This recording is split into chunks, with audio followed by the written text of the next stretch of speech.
तर नमस्कार. रात्री बघा गेलो होतो मंडळापाशी, कारण आरती 9 वाजता असते त्यामुळे जायलाच लागते. मग गेलो बघा ना, आरती चालू झाली बघा. आरतीचं नियोजन झाल्यानंतर पोरांनी आधी करत नियोजन ठरवलं होतं की संगत खुर्ची घ्यायची.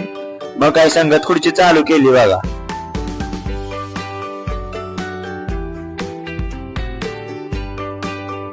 संगत खुर्चीतील लहान गटातील पहिला नंबर म्हणजे हर्षवर्धन झाला बघा.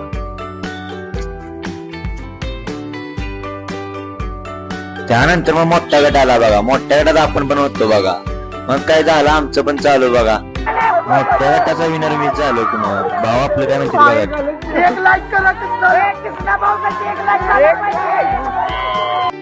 त्यानंतर बघा मंडळाचे अध्यक्ष उपाध्यक्ष सर्व कार्यकर्ते त्यांना पण लावलं की आम्ही खेळायला बघा मग संगत खुर्ची. त्यामध्ये बघा आमच्या मंडळाचे अध्यक्ष दादाच विन झाले की मग काय बघा त्यांना पण एक गिफ्ट देऊन टाकले की आम्ही.